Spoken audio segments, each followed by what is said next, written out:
Alright, I know a lot of you guys have questions about the lighting for leopard and African fat-tailed geckos. It kind of depends really on the size of your terrarium.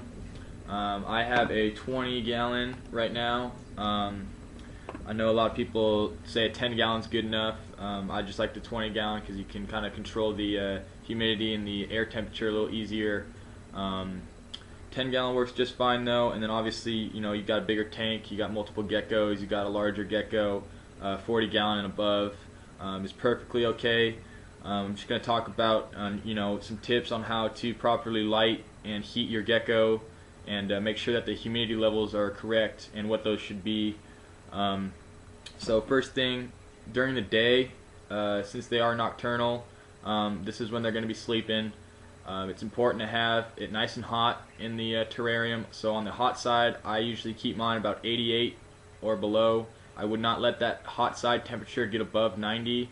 If it's at 90, that's too hot. You might want to cool it down a little bit, move the light fixture over or something. 90 is just borderline too hot. On the cold side, you want it, I would say, above 80. Just make sure that your gecko can cool down. They are cold-blooded. They do need to regulate their temperature. So just make sure that those are proper. 88 again on the hot, and then above 80 on the cold. For night, at night, the hot side should be about 78. Should definitely be less than 80 though.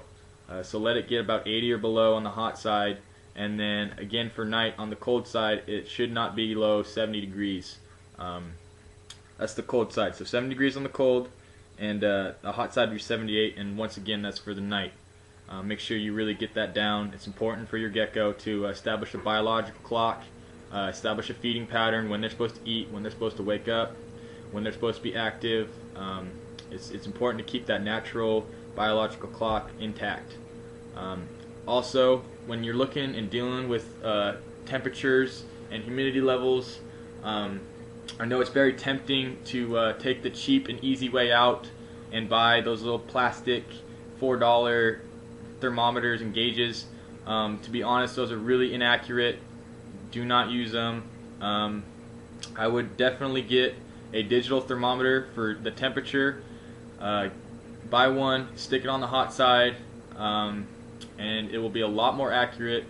If you want to buy a few more temperature gauges and humidity gauges, then you can go ahead and get some plastic ones, some cheap ones, and kind of put them around the terrarium to give yourself a better idea of specific areas in the cage that are need to be more humidity, more heat, less heat, etc., etc. Just make sure though that you do get that digital thermometer on the hot side, so you always know exactly how hot the hottest point in that terrarium is.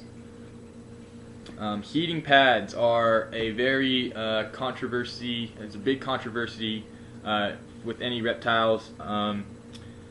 My personal opinion, I don't use them, but if they are used correctly, I feel that they are a extremely beneficial tool for geckos. I say this because geckos get most of their body heat from their stomachs, so that helps with their digestion. So everything's under them, and the warmer that can be, the better. So if you see maybe your gecko is laying on top of its hot rock a lot, or it's basking a lot, maybe you want to throw a heating pad under there and see how that makes your gecko react if it becomes a little bit more in and out and stuff like that. If you do buy a heating pad and you notice that your gecko is staying inside, it's looking for cover, it's on the cold side of the tank, maybe you want to readjust its location. Make sure you're not running it too long. I wouldn't run it over 8 hours a day. And definitely do not have it on at night. There's no need for that. It'll be too hot, most likely, for your gecko. And it's tough to tell the temperature on the bottom of the terrarium because most thermometers only read air temperature. So that's why it's not really a good idea to overuse heating pads and solely rely on heating pads. Overhead lighting is a must. You have to have overhead lighting. Heating pads alone just won't cut it, and a lot of times, because of improper use and improper placement under the terrarium, they can cause what are known as stress cracks. And just keep in mind, glass is not a solid, it's a liquid. So any rapid heating or cooling and too much heat or too cold will cause it to crack. and that just doesn't look good on your terrarium. You don't want that. So make sure you're using heating pads properly. Next thing I was going to talk about is the size of your cage. Obviously, if you have a 20-gallon, like I do, a 100-watt bulb should be just fine. Don't put it in the middle. You want a hot side and a cold side. So put it over either to the left side or the right side, whichever one you prefer. Just make sure you do align that hot rock or that hot hide box is under that light. So don't have a humid hide box right under the light. That's kind of defeats the point. Because if you put like terrarium moss and like Tupperware or something, and it's nice and humid and everything, but you put it under the light, it's going to evaporate, it's going to get too hot, and your gecko's not going to go in there. So make sure everything's laid out properly in the tank. If you have a 10-gallon tank, you might be able to get by with a 50-watt bulb, especially if you have a baby, but 50-watt might not be quite enough. I would go with a 75-watt bulb. If you can't find a 75-watt bulb, settle for 100. That might be getting too hot, so just keep an eye on it.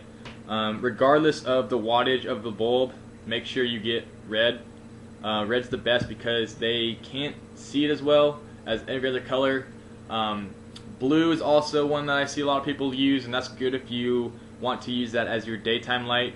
Just keep in mind that they can see that blue light, so if you have it on, you know, it's midnight, 1 in the morning, they're not going to really appreciate it.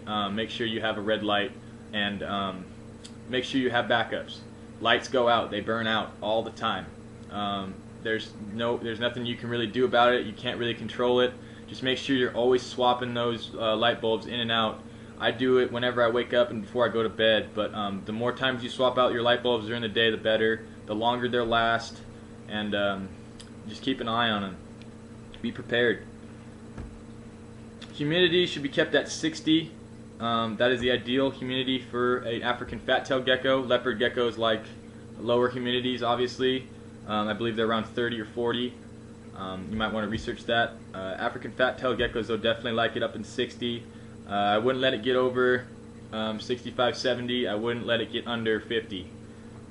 It's very important that you have proper humidity because these animals are always shedding, and so they always require some moisture to, you know, regrow that skin and keep that process moving forward. It's also very important for their immune system. If it's too dry, they will become dehydrated, their lungs will dry out, they'll have trouble breathing, they'll start to wheeze. You might see them start like kind of dry heaving, kind of coughing. If it's too humid, they'll get sort of a form of pneumonia. Basically, they just get a respiratory infection where they get water and mucus gets clogged up in their lungs, and they just start having trouble breathing. And if that ever happens, make sure you call a vet before buying any of these creatures. Make sure you have a vet pre-lined up if you have a problem, especially if you just bought one of these creatures. Make sure before you go out and buy it on that day that you do have a vet on call, that if for some reason you bring your gecko home and something's wrong, you have somewhere to take it, and for someone to look at it and know what they're talking about and give you a straight up answer as to what to do. I believe that's everything on lighting. Just make sure, once again, you're changing your light bulbs, you have the correct wattage, and you're using a red light because these guys are nocturnal and they don't like any white light. So any 57-watt regular bulb that you buy at Home Depot, any hardware store, will not cut it. It's not going to do enough heat. It's going to bother your gecko, stress them out. Don't buy this. This is a 100-watt right here. You can tell it's a lot bigger, so a lot more heat, and it's red, so they can't see it.